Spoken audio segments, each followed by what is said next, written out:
पौराणिक कथा के अनुसार राजा बलि नामक शासक ने भगवान विष्णु को प्रसन्न करके पृथ्वी लोक पर अपना अधिकार जमा लिया था और स्वयं को भगवान समझने लगा था। अहंकार में चूर होकर राजा बलि ने देवराज इंद्र को युद्ध के लिए ललकारा। स्वर्गलोक पर खतरा मंडराता हुआ देख देवराज इंद्र भगवान विष्णु से मदद मांगने पहुंचे। तब राजा बलि के उद्धार के लिए भगवान विष्णु ने वामन रूप धारण कर लिया।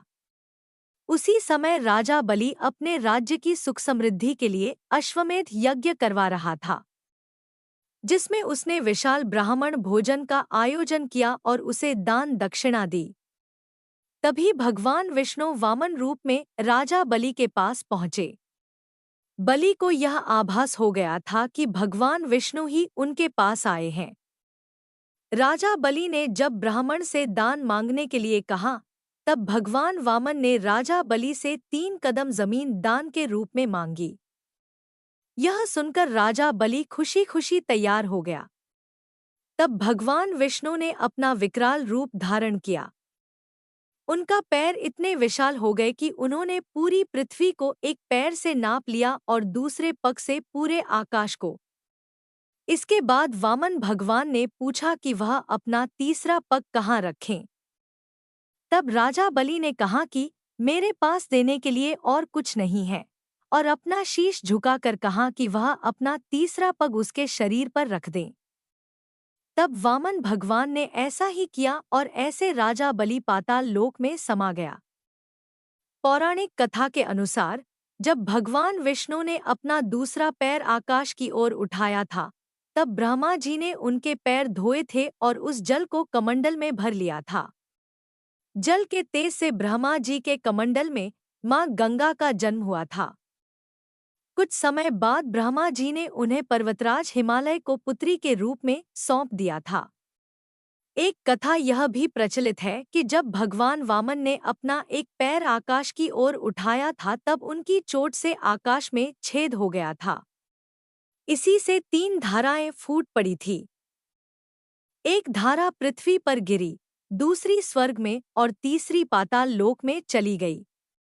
इसलिए मां गंगा को त्रिपथगा के नाम से भी जाना जाता है। गंगा नदी के धरती पर आगमन की एक कथा यह प्रचलित है कि प्राचीन काल में सगर नमक प्रतापी राजा हुआ करता था, जिसने अपने साम्राज्य के विस्तार के लिए अश्वमेध यज्ञ का आयोजन किया और यज्ञ के दौरान घोड़ा छोड़ दिया। जब इस यज्ञ का पता देवराज इंद्र को चला तो वह चिंता में आ गए। उन्हें यह चिंता थी कि अगर अश्वमेध का घोड़ा स्वर्ग से गुजर जाता है, तो राजा सगर स्वर्ग लोक पर भी अपना साम्राज्य स्थापित कर लेंगे। पौराणिक काल में अश्वमेध यज्ञ के दौरान छोड़ा गया घोड़ा जिस राज्य से गुजरा था, वह राज्य उस राजा का हो जाता था। इसलिए स्वर्गलोक गंवाने के भय के कारण इंद्र ने अपना वेश बदलकर राजा सगर के घोड़े को चुपचाप कपिल मुनि के आश्रम में बांध दिया। इस दौरान कपिल मुनि घोर ध्यान मुद्रा में थे। जब घोड़े के चोरी की बात राजा सगर को मिली, तब वह अत्यंत क्रोधित हो गए और उन्होंने आवेश में आकर अपने 60,000 पुत्रों को घोड़े की खोज में भेज दिया।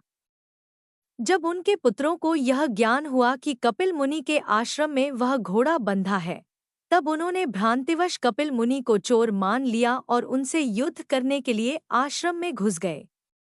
ध्यान मुद्रा में लीन कपिल मुनि को जब शोर सुनाई दिया तो वह घटनास्थल पर पहुंचे, जहां सगर के पुत्र उन पर घोड़े की चोरी का झूठा इल्जाम लगा रहे थे। यह सुनकर देव मुनि अत्यंत क्रोधित हो गए और उन्होंने क्रोध में आकर राजा सगर के सभी पुत्रों को अग्नि में भस्म कर दिया और उसके सभी पुत्र प्रेत योनि में भटकने लगे। ऐसा इसलिए क्योंकि बिना अंतिम संस्कार किए राख में बदल जाने से पुत्रों को मुक्ति प्राप्त नहीं हो पा रही थी। राजा सगर के कुल में जन्मे राजा भगीरथ ने अपने पूर्वजों की आत्मा की शांति के लिए भगवान विष्णु की कठोर तपस्या की। तपस्या से प्रसन्न होकर जब भगवान विष्णु ने भगीरथ को दर्शन दिया तो उन्होंने वरदान मांगने के लिए कहा। भगीरथ ने पूर्वजों की आत्मा की शांति के लिए मां गंगा को धरती पर लाने की प्रार्थना की। माँ गंगा मृत्युलोक में आने के लिए तैयार नहीं थी, लेकिन उन्होंने एक युक्ति सोची और यह शर्त रखी कि वह अति तीव्र वेग से धरती पर उतरेंगी और रास्ते में आने वाले सभी चीजों को बहा देंगी। गंगा की शर्त से भगवान विष्णु भी चिंता में आ गए और भोलेनाथ से इसका हल निकालने के लिए कहा। तब भगवान विष्णु ने कहा कि वह गंगा को अपनी जटाओं में समाहित कर लेंगे, जिससे धरती पर विनाश नहीं होगा। इसके बाद भगवान शंकर ने गंगा को अपनी जटाओं में समाहित किया और इस तरह गंगा नदी धरती पर प्रकट हुई।